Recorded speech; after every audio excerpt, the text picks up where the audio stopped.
Sekali lagi shalom. Haleluya, puji Tuhan. Sebab Tuhan itu dahsyat dan luar biasa di dalam hidup kita.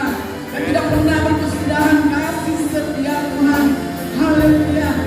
Mari saya persilakan coba Tuhan kita berdiri. Kita siapkan hati kita untuk menyembah Tuhan. Sebab hanya Dia yang layak ditinggikan, layak diagungkan. Haleluya.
besar. Yes Lord, Allahku yang besar, Allahku selamanya besar, yang ajaib, Tuhanku besarku,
pujian kita. Sambil itu kita akan memberi. Saya mengajak yang boleh berdiri, mari kita berdiri. Yang mungkin selesa untuk duduk menaikkan pujian ini, boleh duduk saja. Bahkan yang mau menari, apabila menaikkan pujian ini, dialu-alukan dengan penuh sukacita. Mari kita katakan Asisimpo. Haleluya. Haleluya.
pujian itu. Pakailah aku Tuhan sesuai dengan kehendak.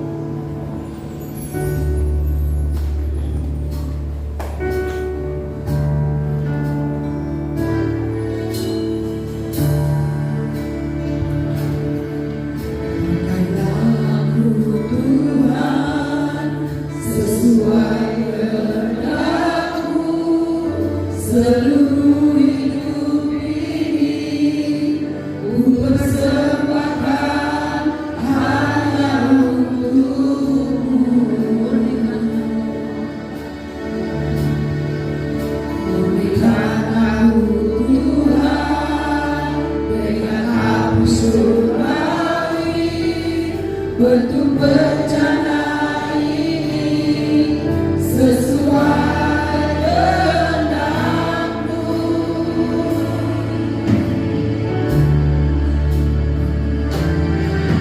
Makanya Tuhan sesuai kehendak-Mu, seluruh hidup ini ku persembahkan hanya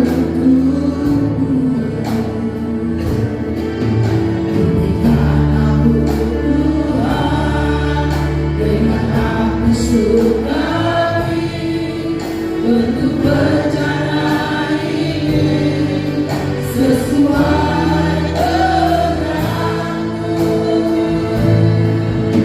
Lebih dari emas, lebih dari permata, Kau buatku berharga di mata-Mu, Yesus.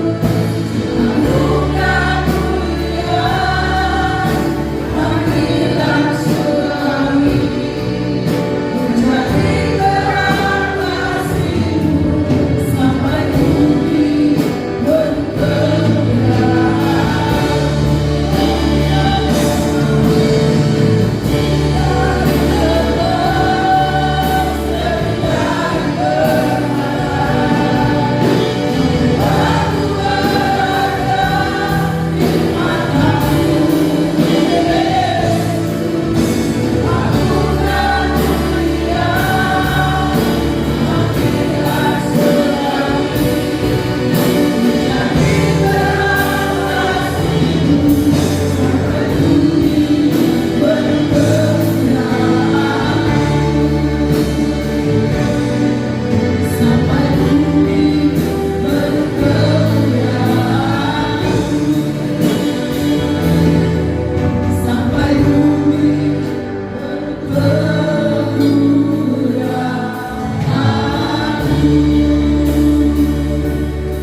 Kami rindu ya Bapa dapat mendengarkan Engkau berbicara kepada kami. Sesungguhnya kami sudah siapkan seluruh eksistensi hidup kami ini bagi kemuliaan nama. Berbicaralah, berkata-katalah buat kami ya Tuhan.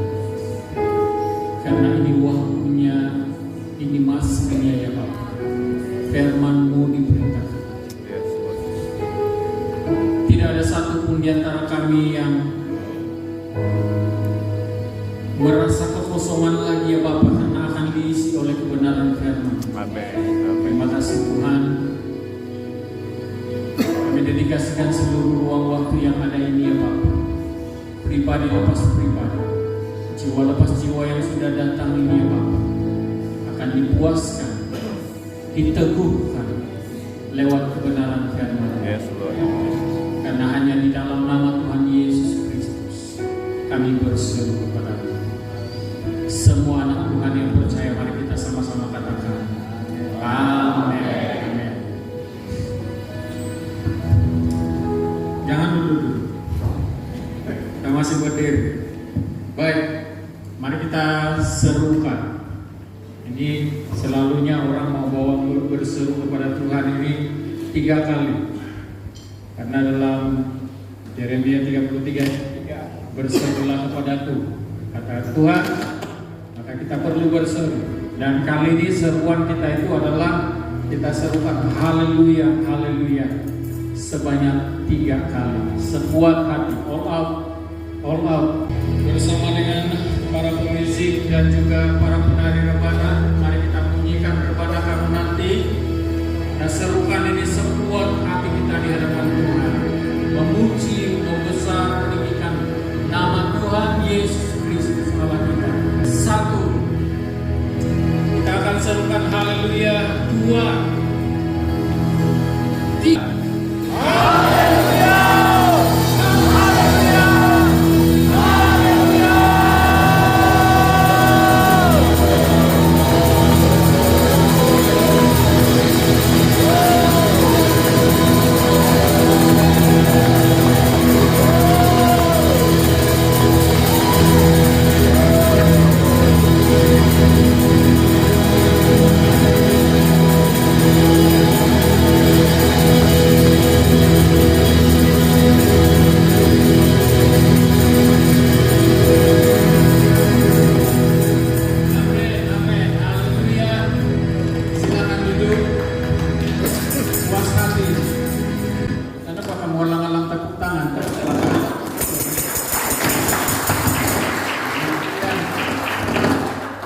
Sungguh luar biasa.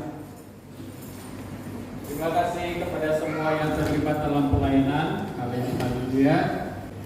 Shalom. Aduh, tenang orang saja. Shalom. Haleluya. Oke, kita teruskan ibadah kita dengan firman Tuhan yang akan kita belajar bersama-sama pada pagi hari ini. Puji Tuhan, karena begitu baik, begitu luar biasanya Tuhan, begitu luar biasa kita dapat merasakan pada pagi hari ini. Amin.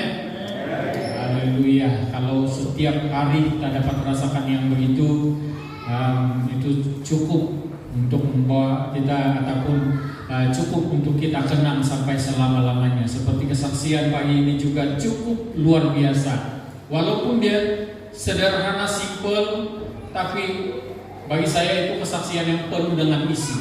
Penuh dengan isi. Karena setiap kali dia mengatakan, ataupun setiap kali setiap perkataan yang keluar dari bibir mulutnya betul-betul itu menusuk ataupun masuk dalam hati. Karena yang dinyatakan adalah Tuhan Yesus Kristus. Haleluya. Nah, saudara dikasih Tuhan, apa kabar? Semua dalam keadaan baik? Walaupun kadang-kadang ada yang kurang baik, tapi dia katakan baik karena dia tahu Tuhan Yesus ada beserta. Amin. Haleluya. Jadi beberapa waktu ini saya setiap kali ada orang yang berbicara ataupun berbuat kesaksian ataupun yang menyatakan tentang apa saja, saya akan ambil kira ataupun betul-betul fokus dengan apa yang dia katakan. Dan itulah saya katakan kita perlu berpikiran kritis setiap kali orang berbicara. Nah, pada pagi hari ini ketika kesaksian saudara Jack ataupun Naim, satu hal yang saya terima ataupun saya ambil daripada perkataannya, dia berdoa minta bahasa roh, tetapi Tuhan tidak berikan dia. Apa yang Tuhan suruh dia adalah menjadi tukang ketuk, bukan ketuk kepala tapi ketuk pintu, membawa inviter. Wah, ini luar biasa. Ini luar biasa. Jadi saya teringat dengan satu di dalam Alkitab yang tukang palu, itu Makabe. Tukang palu, dia kalau dia malu ataupun dia ketuk begini memanggil panggilan terhadap orang lain. Jadi ya kadang-kadang dalam hidup ini kita seringkali meminta kepada Tuhan hal-hal yang besar. Hal-hal yang besar, terus kepada hal-hal yang besar.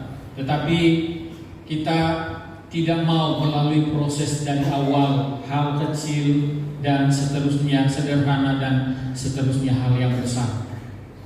Nah, saudara dikasih Tuhan, Tuhan itu baik. Tuhan itu mau supaya kita itu diproses dan diberikan, dipercayakan dengan hal yang kecil terlebih dahulu. Karena firman Tuhan katakan, kalau kamu setia dalam perkara-perkara kecil, kamu akan dipercayakan untuk perkara-perkara yang besar. Nah, saudara yang kasih Tuhan, pagi ini saya ingin membawa kita membaca satu petikan firman Tuhan yang terdapat di dalam kitab Daniel pasal yang ke-6 ayat yang ke-10. Daniel pasal yang ke-6 ayat yang ke-10. Kalau sudah menemukannya, saya akan bacakan untuk kita pada pagi hari ini. Daniel pasal 6 ayat yang ke-10. Demi didengar Daniel bahwa surat perintah itu telah dibuat, pergilah ia ke rumahnya. Dalam kamar atasnya ada tingkap-tingkap yang terbuka ke arah Yerusalem. 3 kali sehari ia berlutut berdoa serta memuji Allahnya seperti yang biasa dilakukannya. Sekali lagi saya bacakan ayat ini.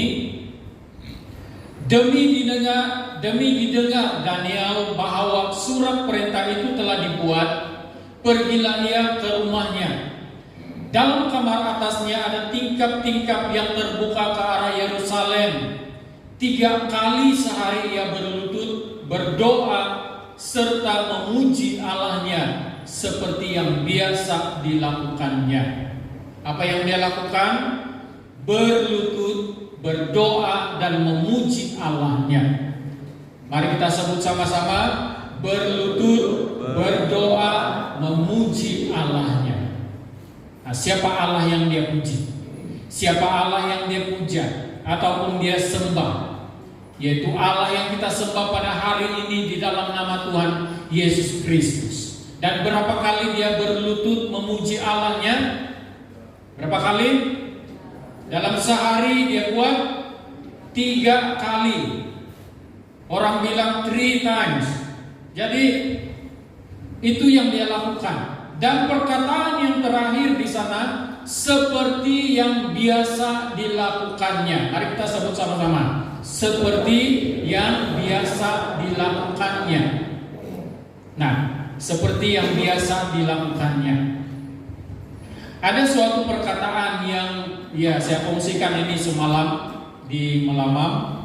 Ada satu perkataan yang mengganggu perasaan saya, tapi mengganggunya itu bukan mengganggu supaya saya ini tertekan, ataupun mengganggunya itu bukan supaya saya ini stres, tetapi mengganggunya itu membuatkan saya berpikir. Perkataan ini begini: pastikan Anda berbeda dari orang yang tidak pernah datang beribadah ke dalam gereja. Wah, saudara yang dikasih Tuhan, ini juga pertanyaan ataupun perkataan untuk kalian. Pastikan Anda berbeda dari orang yang tidak pernah datang beribadah dalam gereja. Pastikan itu ya. Nah, orang yang tidak pernah datang ke dalam beribadah ke dalam gereja, itu orangnya seperti apa? Orangnya seperti apa? Bagaimana temperamen dia? Bagaimana kelakuan dia? Bagaimana cara pikir dia tentang Tuhan? Bagaimana dia sudah dengar firman Tuhan atau tidak? Itu mari kita pikir bersama-sama. Bagaimana kira-kira orang yang tidak selalu ataupun tidak pernah datang ke dalam gereja? Nah, kalau saya berpikir, orang yang tidak pernah datang ke dalam gereja itu pastinya adalah orang yang tidak kenal Tuhan. Orang yang tidak kenal Tuhan. Mereka kalau kenal Tuhan, mereka datang ke gereja. Dan yang kedua, kalau orang yang belum tidak mau datang ke gereja itu selalunya dikuasai oleh kedagingan. Selalunya dikuasai oleh kedagingan, ada dendam, mudah merajuk, putus asa, tidak mau bersekutu, dan banyak lagi. Dan apalagi kalau berbicara tentang doa, pastinya orang yang tidak mau datang ke gereja itu adalah orang yang tidak berdoa ataupun jarang-jarang berdoa. Nah, jangan biarkan diri kita itu sama seperti mereka. Kamu mengerti kan? Kadang-kadang dalam gereja itu pun masih ada orang yang sama seperti itu. Maksud dia, dalam gereja pun ada orang yang tidak kenal Tuhan, tidak mengenal Tuhan walaupun dia berada dalam gereja. Jadi jangan biarkan dirimu tidak kenal Tuhan. Seperti mana yang Paulus tegur kepada orang-orang di Athena ataupun di suatu bandar. Ketika Paulus berjalan-jalan di sebuah bandar, dia melihat suatu mezbah penyembahan yang tertera tulisannya di sini, kepada Allah yang tidak dikenal. Ketika Paulus berjalan-jalan di sana, dia lihat bahwa apa benda yang kamu sembah ini sehingga kamu menyembah tapi kamu tidak kenal. Sepatutnya orang percaya itu, orang Kristen itu datang ke gereja ataupun datang beribadah karena dia kenal Tuhan. Maka saudara dikasih Tuhan, mari kita menjadi orang Kristen yang senantiasa tetap kenal Tuhan Yesus Kristus dalam hidup kita, bahkan tetap dekat dengan Dia. Seperti kesaksian saudara Nain pagi ini, dari dulu 40 tahun yang lalu sampai pada hari ini, Yesus yang telah tinggal dalam hidupnya tetap Yesus yang sampai pada hari ini. Amin. Tuhan Yesus yang dia sembah pada waktu itu, pada usia 17 tahun, adalah Tuhan Yesus yang tetap memberkati dia sampai pada hari ini dan memberkati kita sampai pada hari ini. Puji Tuhan. Nah, kadang-kadang seperti yang saya sudah katakan tadi, bahwa kita telah mendengar ribuan kali firman Tuhan, bahkan puluhan ribu firman Tuhan pada hari ini. Saya katakan puluhan ribu karena selepas ini nanti bila kita balik di rumah ataupun berada di rumah, pastinya Anda akan mendengarkan sepanjang hari. Bila kita berehat di rumah, kita akan mendengarkan firman Tuhan daripada pengkhotbah yang kita gemari. Ada amin kan? Anda selalu dengar khotbah? Selalu? Iya? Jangan kamu takut-takut. Kalau iya katakan iya, kalau tidak katakan tidak. Lebih daripada itu, jeng. Maka Anda selalu dengar firman Tuhan, khotbah-khotbah dari YouTube.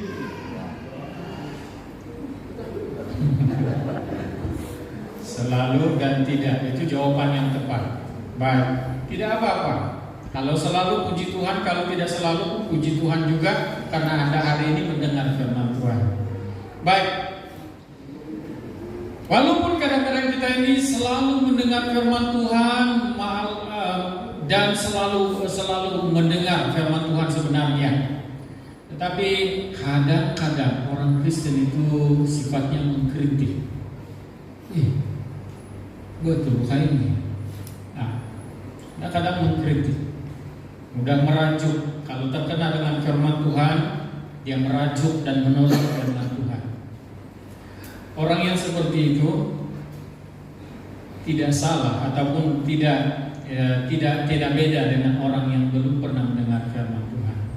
Kalau orang Kristen kalau mendengar firman Tuhan, orang yang kenal Tuhan, bila mendengar firman Tuhan, dia akan respon seperti pendoa syafaat pagi ini. Respon itu sangat penting. Respon, jangan tolak, tapi responi. Apa saling mendengar? Tidur? Bukan. Seni mendengar itu dengar, terima, dan kamu sudah lupa kan? Bukan tidur. Jangan dulu kamu tidur. Dengar, terima, dan melakukan. Nah, ini kenapa kadang-kadang ramai orang Kristen yang gagal dalam kehidupan dia, gagal mempertahankan kehidupan kekristenan imannya di hadapan Tuhan. Kenapa? Berbicara tentang kebiasaan. Ingat dalam Roma pasal 12 ayat yang pertama, ayat yang kedua, di sana dikatakan, karena itu saudara-saudara, demi kemurahan Allah menasihatkan kamu supaya kamu mempersembahkan tubuhmu sebagai persembahan yang hidup, yang kudus dan yang berkenan kepada Allah. Itu adalah ibadahmu yang sejati. Janganlah kamu menjadi serupa dengan dunia ini, tetapi berubahlah oleh pembaharuan budimu, sehingga kamu dapat membedakan manakah kehendak Allah, apa yang baik, yang berkenan kepada Allah, dan yang sempurna. Nah, firman Tuhan sudah jelas menyatakan jangan kamu menjadi serupa dengan dunia ini, yaitu dunia yang tidak pernah beribadah ataupun percaya kepada Tuhan. Alangkah baiknya jika kebiasaan kita adalah saling membangun. Alangkah baiknya kalau kebiasaan dalam kehidupan kita ini saling membangun, saling membimbing, saling membetulkan, bukan membedakan. Seperti yang terdapat dalam pembacaan kita pada pagi hari ini, seperti yang biasa ia lakukan, yaitu beribadah kepada Tuhan. Nah, biasakan diri untuk saling membangun, saling menguatkan. Biasakan diri. Jangan biasakan diri untuk mencari kesalahan orang lain, karena itu bukan kehendak Tuhan. Tuhan tidak arahkan kita untuk mencari kesalahan orang lain, tapi Tuhan arahkan kita untuk saling membangun, saling saling menguatkan. Jadi kunci keberhasilan untuk menerima firman Tuhan ialah dengar, terima, dan lakukan. Mari kita membaca di dalam Lukas pasal 11 ayat yang ke-28.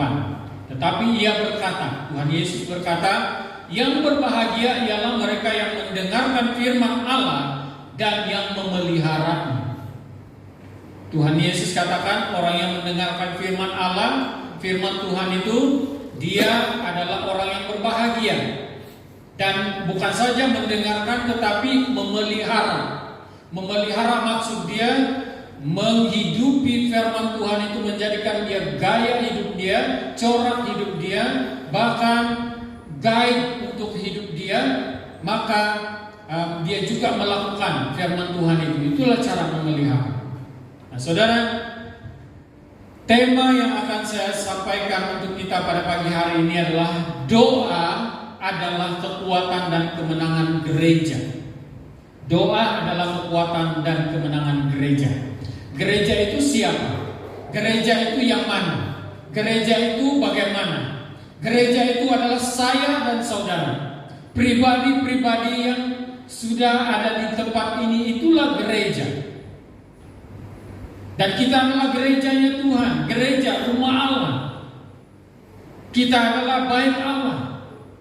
Dan di dalam bait Allah itu kita perlukan kekuatan sebagai kita perlukan kekuatan, yaitu doa. Nah, berbanding dengan kehidupan di luar Kristus, dosa itu menguasai seluruh kehidupan kalau kita berada di luar Kristus. Nah, kalau dosa itu yang menguasai gereja, maka dosa itu merupakan kelemahan dan kemunduran gereja. Kalau dosa menguasai gereja, kalau dosa menguasai kita, kalau kita ini masih diperhambakan oleh dosa, maka kita itu tidak ada kekuatan, tetapi iman kita semakin hari semakin mundur, semakin hari semakin mundur. Kalau kita seringkali mencari kesalahan orang lain saja, mencari kesalahan ataupun melihat selumbar di mata orang saja, tetapi balok di mata sendiri kita tidak buka, kita itu akan mundur, tidak maju tetapi mundur. Jadi saudara dikasih Tuhan, ingat, miliki doa. Jadilah rumah doa. Jadikan hidupmu sebagai rumah doa. Sebab di dalam doa itu adalah kekuatan dan kemenangan. Kita lihat saja ketika Daniel itu menghadapi cabaran, bukan ketika mereka waktu Sadrak, Mesak dan Abednego saja dilemparkan ke dalam perapian yang panas. Selepas itu pun Daniel itu diperhadapkan lagi dengan gua singa. Ya, dimasukkan ke dalam gua singa. Ketika karena dia didapati melanggar apa yang menjadi peraturan oleh manusia pada waktu itu, yang disengajakan untuk menjatuhkan orang-orang percaya pada waktu itu.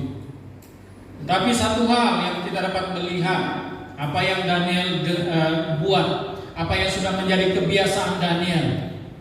Setelah dia mendengar berita tentang apa yang akan dia hadapi, dia naik ke rumahnya dan dia masuk ke dalam kamar dan dia berlutut 3 kali sehari, berlutut, berdoa dan memuji, menyembah Tuhan. Paulus dan Silas, ketika mereka sedang berada di dalam penjara di bawah tanah, ketika mereka sedang berada di dalam penjara dan sedang dipasung pada waktu itu, mereka memuji Tuhan, mereka mengangkat pujian mereka di hadapan Tuhan. Dan pada waktu itu terjadilah, bukan kebetulan, tetapi memang kuasa Tuhan, kuasa pujian penyembahan, kuasa doa, terjadi gempa bumi dan segala yang membelenggu mereka itu terlepas. Saudara yang kasih Tuhan, seperti yang biasa dilakukan oleh Daniel, seperti yang biasa orang-orang percaya lakukan, dan seperti yang biasa kita mau lakukan pada hari ini. Saudara yang kasih Tuhan, Ada satu kata-kata yang saya ambil dari seorang pengkhotbah. Dia katakan, doa itu bukan berbicara tentang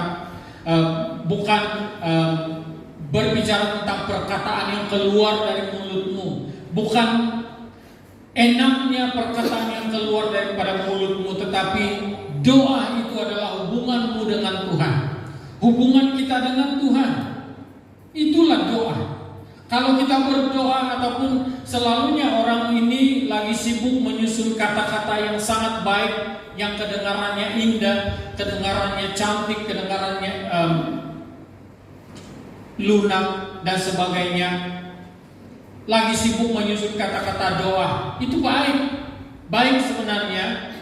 Tetapi persoalannya, apakah waktu dia menyampaikan doa itu, menaikkan doa itu, ada hubungan yang baik dengan Tuhan atau bagaimana? Belum tentu. Jadi hati-hati. Saya tidak katakan itu ada di sini, tetapi jangan sampai itu ada di sini. Ya. Jadi ada 4 perkara yang kita mau jadikan sebagai kebiasaan yang nantinya kita katakan seperti yang biasa saya lakukan. Bukan dilakukan, dilakukan. Karena doa adalah kekuatan dan kemenangan gereja. Jadi kita tidak mau menjadi gereja yang asik-asik mengurus jemaat yang bertenaga. Kita tidak mau menjadi gereja yang asik-asik mengurus disiplin jemaat, asik-asik mengurus pertengkaran di antara si E dan si B, asik-asik mengurus perbalahan di antara kumpulan si E dan kumpulan si B. Kita tidak mau jadi gereja seperti itu. Kita mau supaya di dalam gereja itu satu arah, satu iman, satu tujuan, seia sekata. Itu firman Tuhan katakan. Jadi kita mau jadi sama gereja yang seperti itu. Karena kita itu adalah orang-orang percaya yang tahu bahwa gereja adalah doa adalah kekuatan dan kemenangan gereja. Yang pertama, mengapa doa ini adalah kekuatan dan kemenangan gereja? Yang pertama, karena doa ini membawa kita lebih dekat kepada Tuhan, melekat kepada Tuhan, membawa kita lebih dekat kepada Tuhan sebenarnya.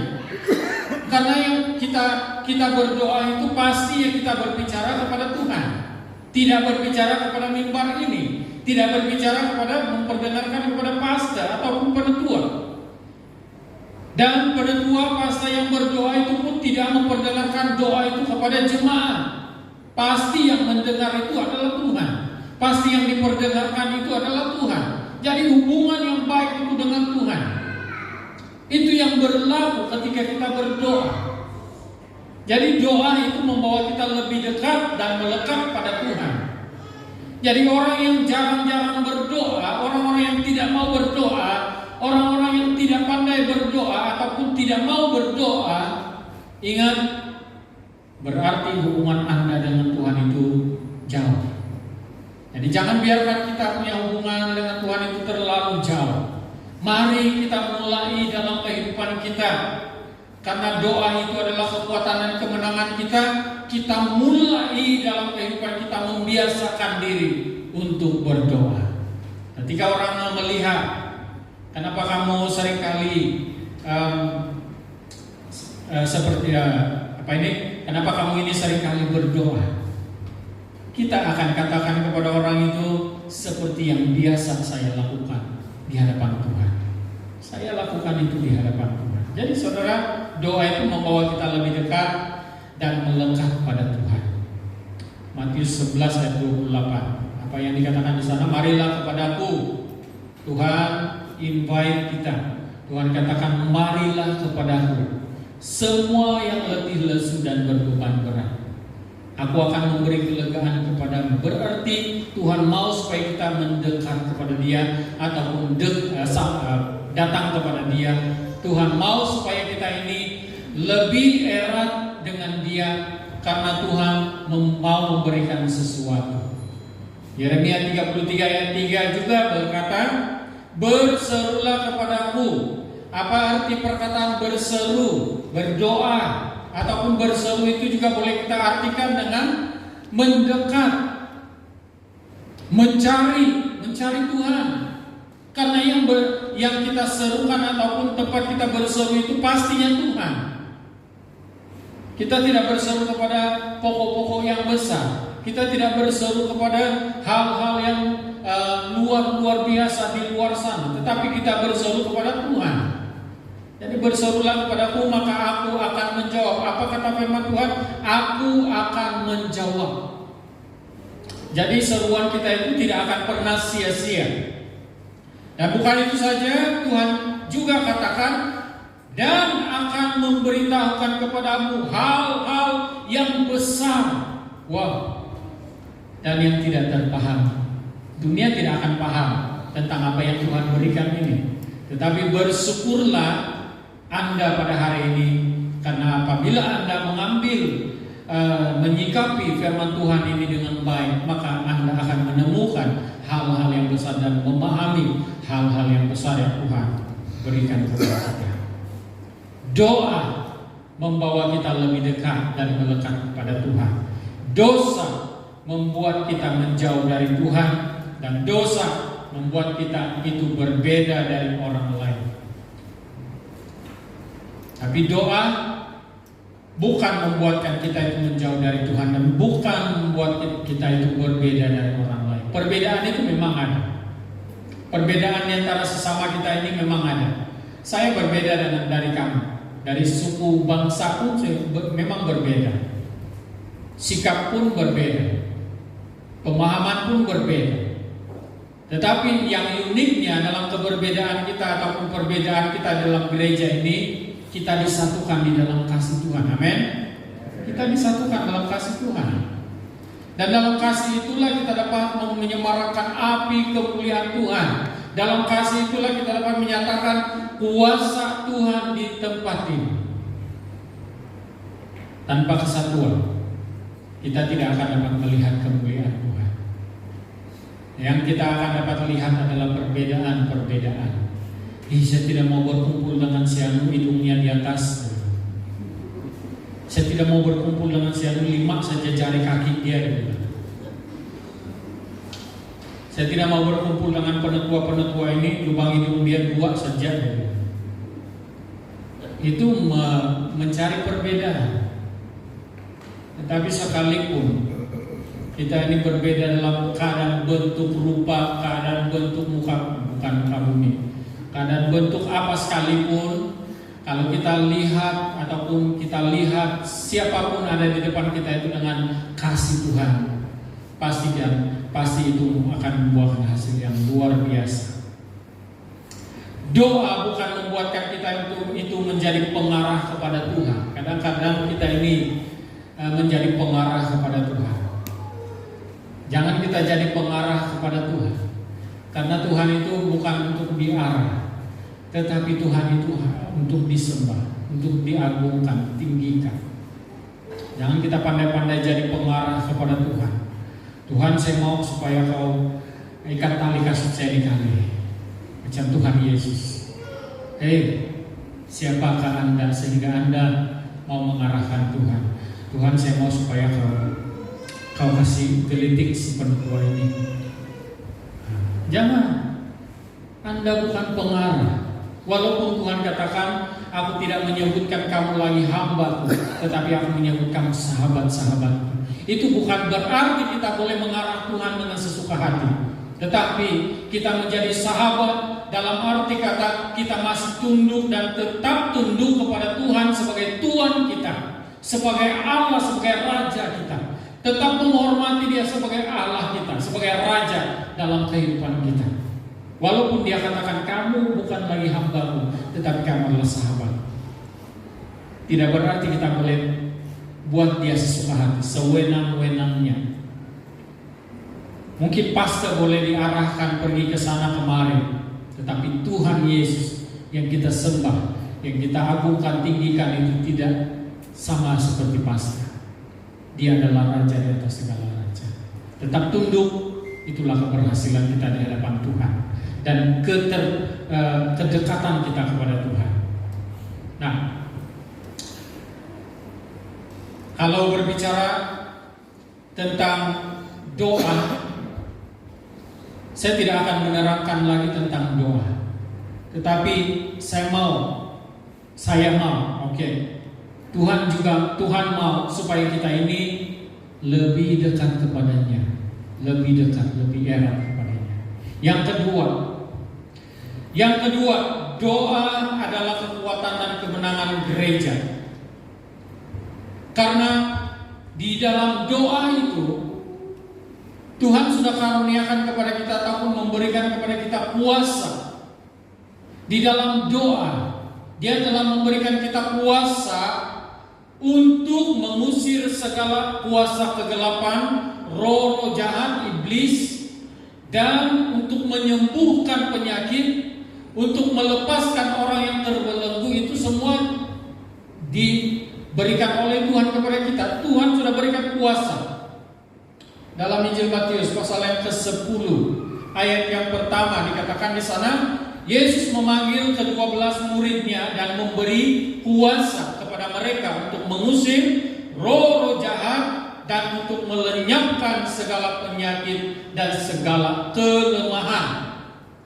Firman Tuhan berbicara jelas bahwa Tuhan Yesus telah memberikan kuasa pada waktu itu kepada 12 muridnya, tetapi Dia juga telah memberikan kuasa kepada kita. Karena firman Tuhan katakan, setiap orang yang percaya kepadanya diberinya kuasa menjadi anak-anaknya. Dan kuasa yang sama Dia berikan kepada murid-muridnya itu juga diberikan kepada kita untuk mengusir roh jahat, iblis, untuk mengusir ataupun menghadapi cabaran-cabaran hidup, untuk menghadapi pencobaan-pencobaan dan keadaan-keadaan tertentu. Kita diberi kuasa oleh Tuhan. Justru dengan kuasa itu kita gunakan di dalam doa untuk menghadapi segala cabaran. Nah, saudara dikasih Tuhan, itulah sebabnya kalau iblis datang itu diusir dalam nama Tuhan Yesus dalam doa. Itu tidak dapat diusir dalam nama Paskah. Itu dapat diusir hanya dalam nama Tuhan Yesus. Setiap kali setan datang menggoda kita itu kita usir dalam nama Tuhan Yesus dalam doa. Setiap kali cabaran-cabaran hidup datang, jangan hadapi itu dengan kekuatan Anda, tetapi hadapi itu dengan kuasa yang Tuhan berikan kepada kita. Dan kuasa itu hanya terdapat di dalam nama Tuhan Yesus Kristus. Amin. Yang 19 orang saja yang amin. Kuasa itu hanya terdapat di dalam nama Tuhan Yesus Kristus. Jadi mengapa doa itu begitu berkuasa ataupun menjadi kekuatan dan kemenangan kita? Karena di dalam doa yang kita naikkan ataupun kita pakai itu adalah kita pakai kuasa yang Tuhan sudah berikan kepada kita.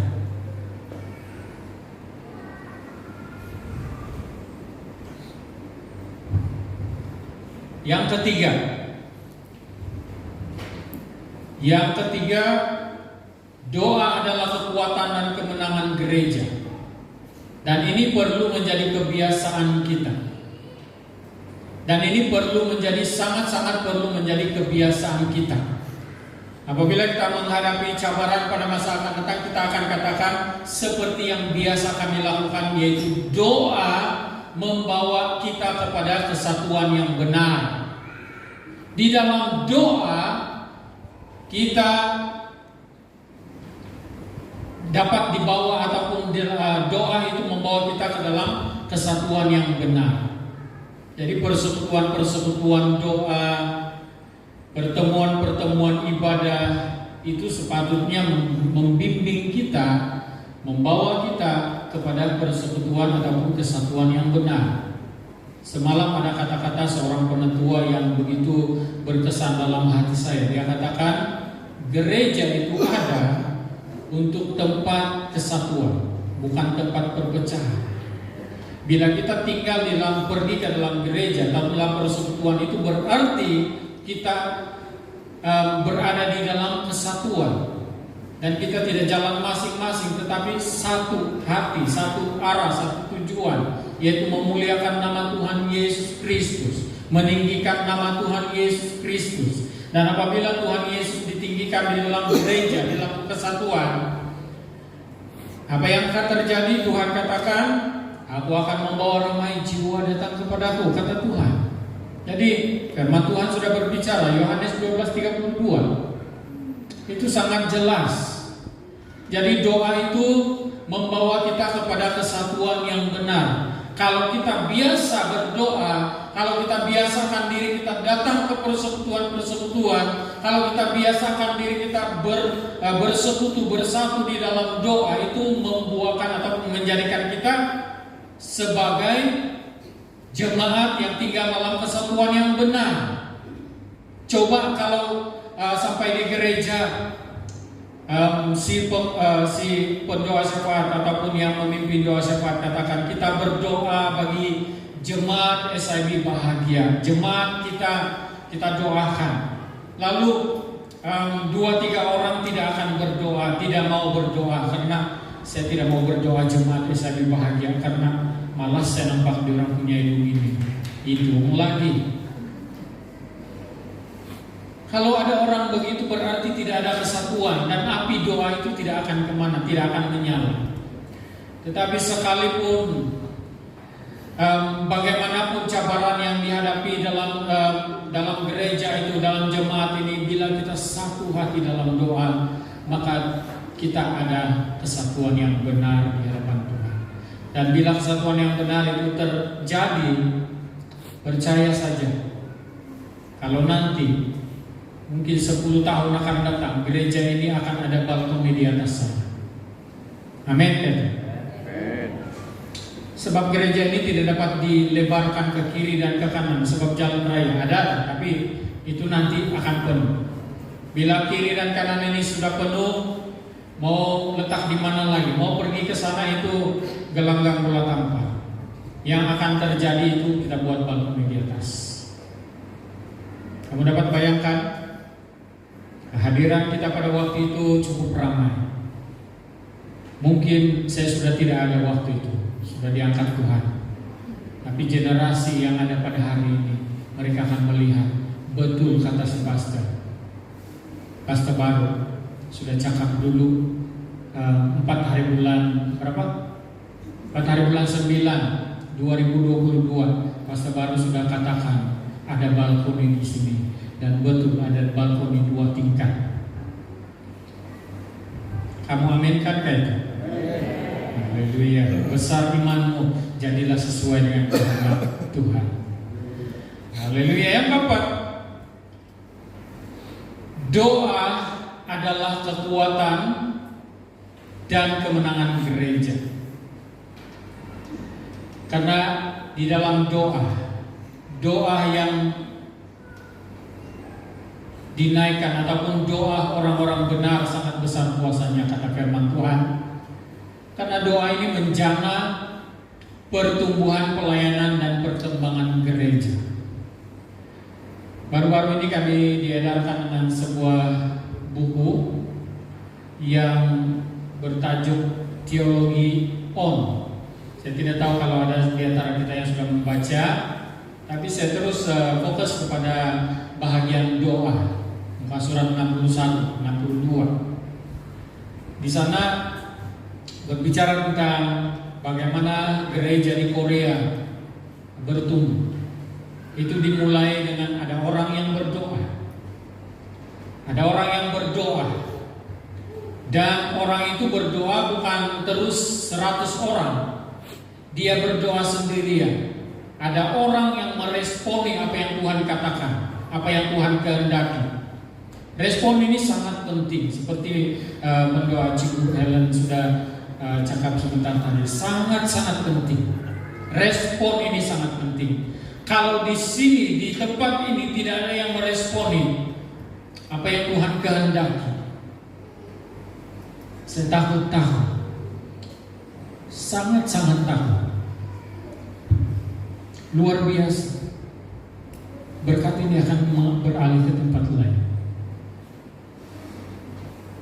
Jangan sampai berkat ini beralih kepada tempat yang lain. Berkat untuk SIB bahagia itu sudah ada. kalau kita tidak meresponi apa yang Tuhan kehendaki buat kita. Saya takut kalau berkat ini beralih ke tempat yang lain dan kita akan putih mata. Jangan katakan hanya pendoa-pendoa syafaat saja yang perlu. Tidak, kita semua yang ada pada pagi hari ini. Kembali kepada teologi On yang mengatakan bahwa doa itu dimulai oleh seorang. Hanya seorang yang berdoa, kemudian dia bawa orang lain lagi, menjadi 2 orang, menjadi 3 orang, menjadi 4 orang, dan lama-lama berorang-orang di dalam doa pada waktu itu. Dan itulah sebabnya gereja itu bertumbuh, gereja pelayanan itu bertumbuh, pelayanan itu mulai berkembang, sehingga gereja-gereja di Korea, saya belum pernah pergi tapi saya sudah baca, gereja-gereja di Korea itu bukan lagi gereja seperti kita ini kecil-kecil, tapi mereka menjadi gereja mega yang besar-besar. Dan bukan 1-2 tingkat, tetapi bertingkat-tingkat, berlantai-lantai ke atas. Kita tidak mau impikan yang begitu. Kita cuma mau menjadi gereja yang dapat menjana pertumbuhan pelayanan dan perkembangan gereja. Visi saya untuk SIB kawasan Sibitang seperti yang selalu saya kongsikan. Saya mau supaya itu saya mau, visi saya. SIB kawasan Sibitang ini dirasakan oleh orang-orang di seluruh Sabah ini. Sibitang ini dapat dilihat oleh orang-orang di seluruh Sabah ini, bahwa Sibitang ini tidak berdiam diri. Sibitang ini tidak berdiam diri. Sibitang ini tidak bersembunyi, tapi sedang melegakan apa yang Tuhan kehendaki, sedang mengusahakan apa yang Tuhan kehendaki. Nah, 4 perkara tadi cukup untuk kita pegang, menjadi kebiasaan kita, dan kita akan katakan kepada diri kita dan kepada orang lain, itulah yang biasa kami lakukan. Yaitu kita punya doa itu, ataupun apabila kita berdoa itu kita merasa kedekatan dengan Tuhan. Itu yang biasa kita lakukan.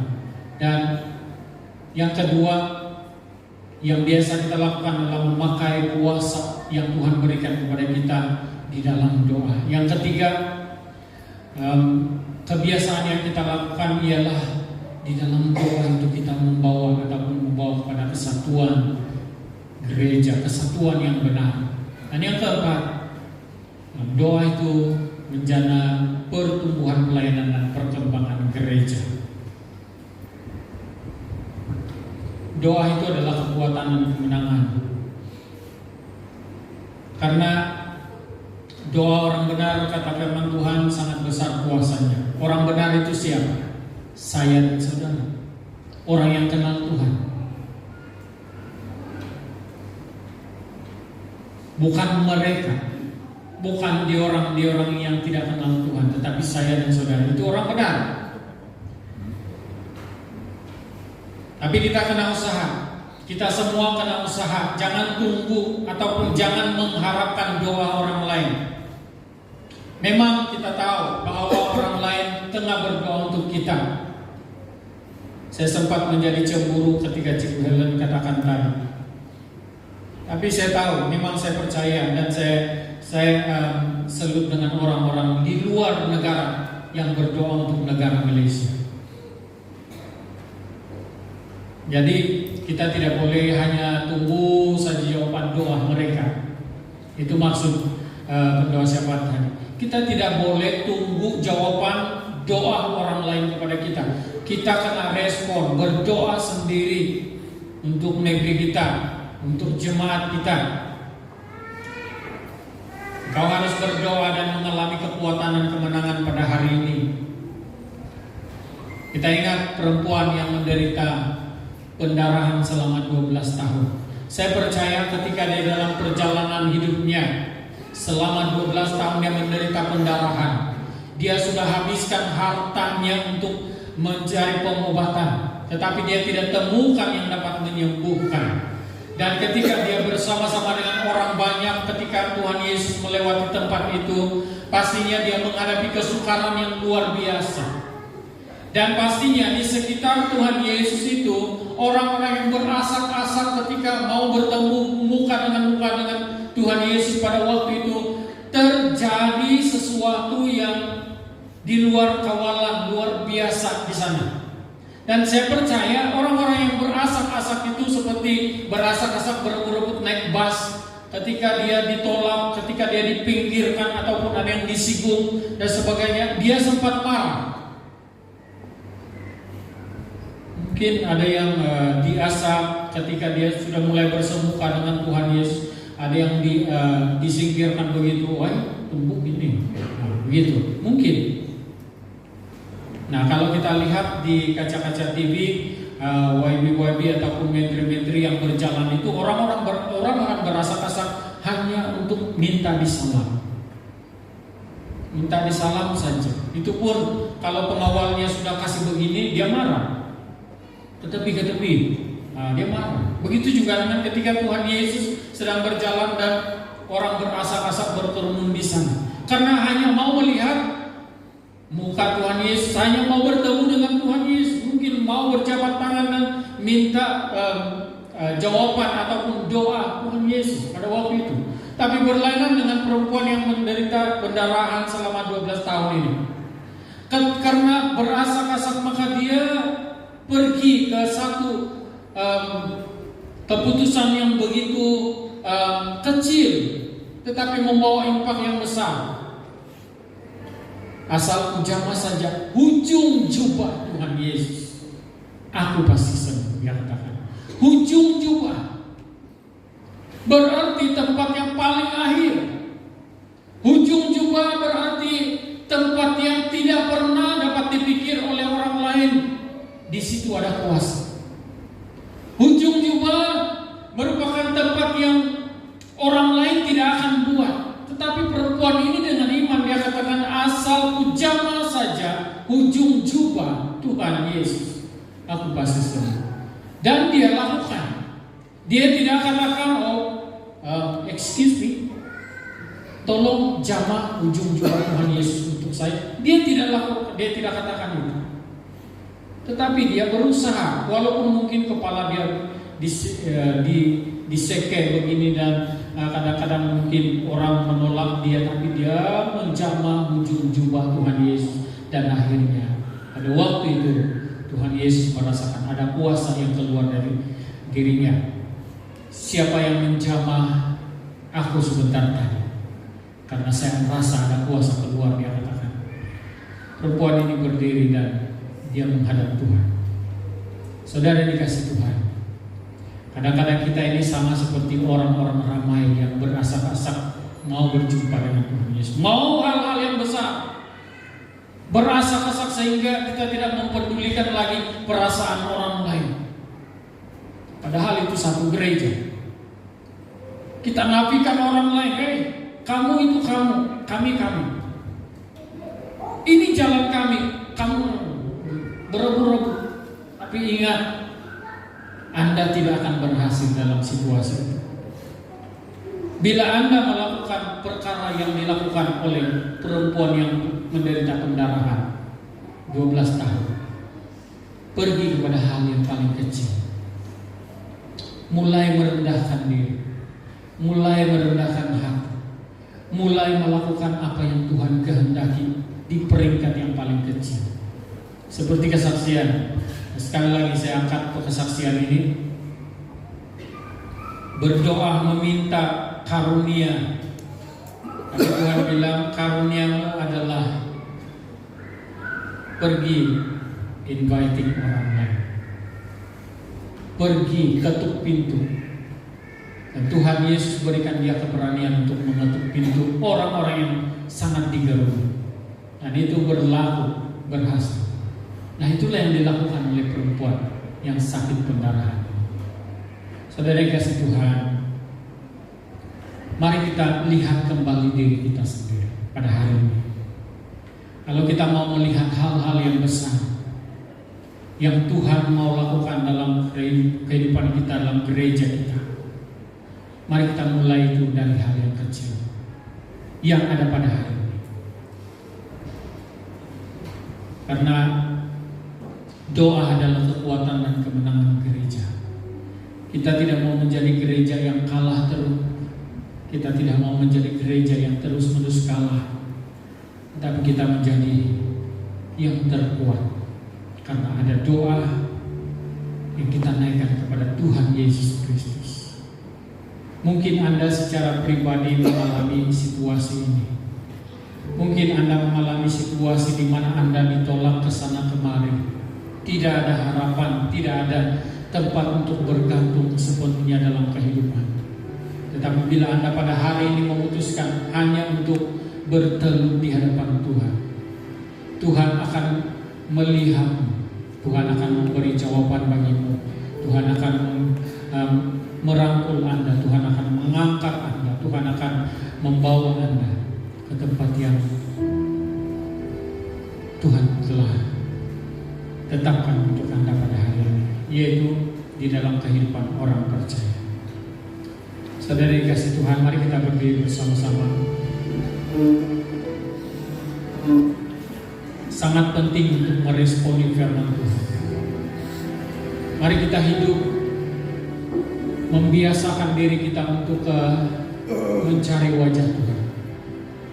Mari kita hidup membiasakan diri kita untuk berdoa, memuji Tuhan dalam roh dan kebenaran. Haleluya Yesus.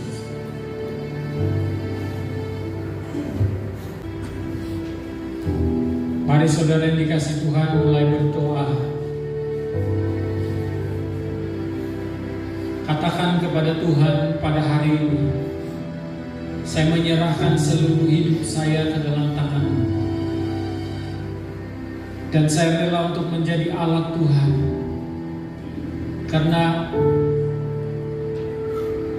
di dalam doa-Mu itu ada kekuatan dan ada kemenangan.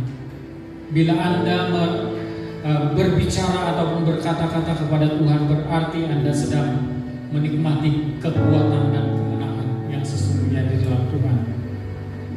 Haleluya Yesus. Haleluya Yesus. Haleluya Tuhan. Haleluya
saya merasa bahwa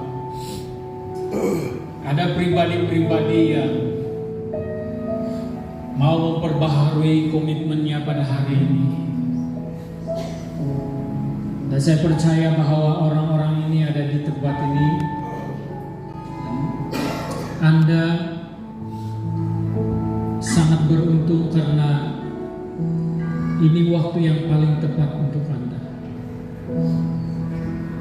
Mari jangan keraskan hati.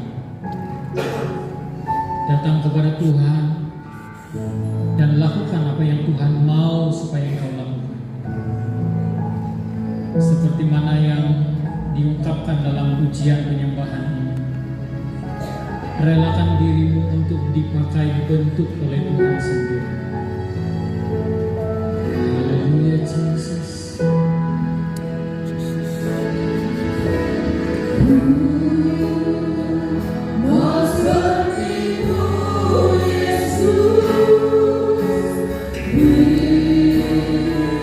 Sempurnakan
cuma Tuhan yang dikasihi,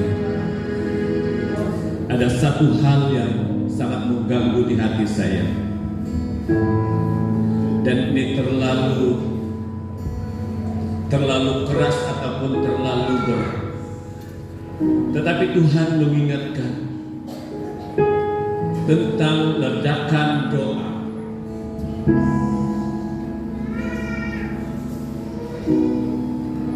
Ledakan doa terjadi kepada setiap individu, bahkan dalam keluarga.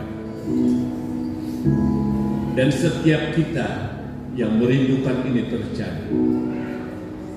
Satu tindakan yang kita lakukan adalah memberikan respon yang positif.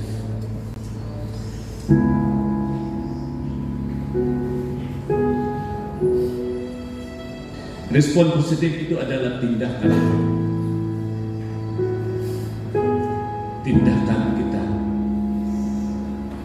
kita.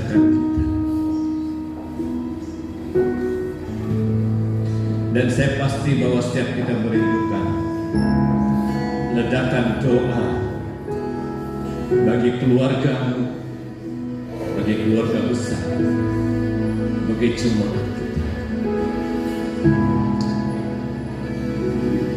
Setiap kita yang rindu ledakan ini terjadi, mari kita datang ke depan. Mari melangkah dan kita ada di hadapan ini, dan kita sama-sama mau berdoa dan minta kepada Tuhan agar segera terjadi ledakan doa ini, karena inilah akan mengubah kehidupan kita, mengubah keluarga kita. Tanpa ada ledakan doa, kita tidak akan melihat bagaimana tangan Tuhan bekerja. Mari datang ke depan, jangan malu, jangan segan. Mari kita berkomitmen, mari kita berikan respon yang positif, dan kita mau sama-sama satukan hati kita sehingga Tuhan melakukan kehendaknya di tempat ini. Tunggu seperti itu Yesus.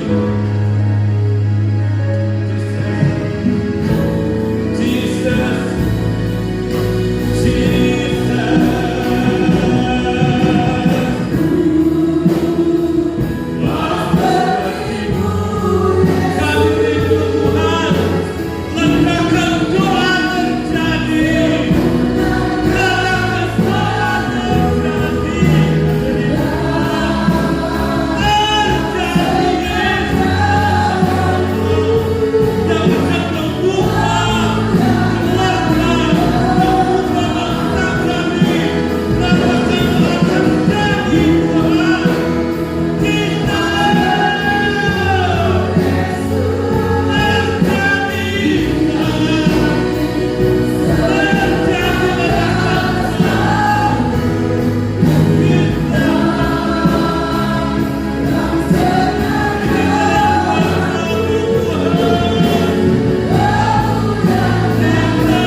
Tuhan. Kamu yang ada di kursi-kursi atau ada di bangku di belakang sana, kamu yang boleh berlutut di hadapan Tuhan, mari sama-sama kita satukan doa kita.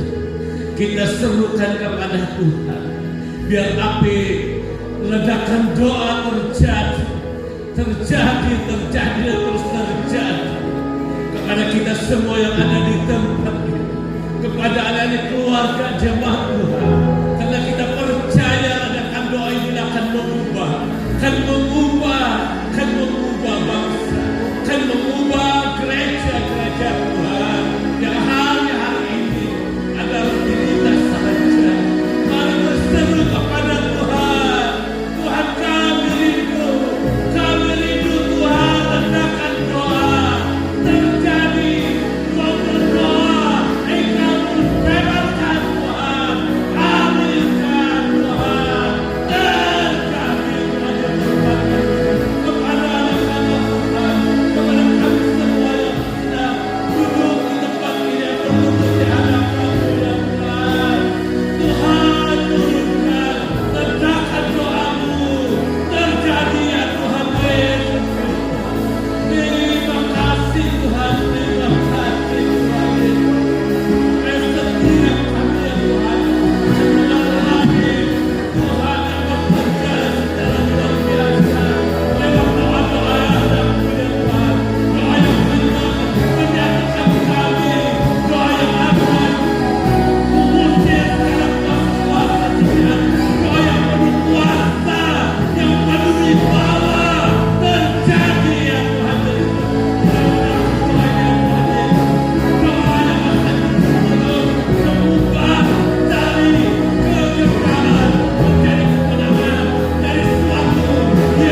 memercik tempat ini ya Tuhan Yesus, yang mulai memercik tempat ini dan benih ledakan doa ini.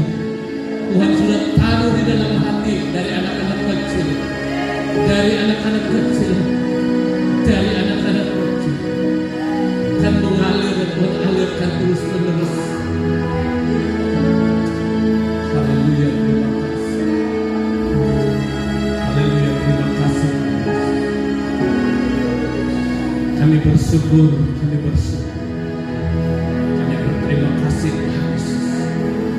Apa yang Tuhan sudah taruhkan di tempat ini, benih yang indah, benih yang membawa pemulihan, benih yang membawa perubahan, benih yang akan menghasilkan kemenangan. Itulah ledakan doa yang Tuhan sudah taruh pada setiap kami bersama. Terpujilah nama-Mu ya Tuhan. Haleluya, haleluya. Kami terima di dalam nama Tuhan Yesus Kristus menjadi bagian kami semua. Semua yang sudah diberkati, mari katakan bersama-sama. Amin. Mari kita tepuk tangan.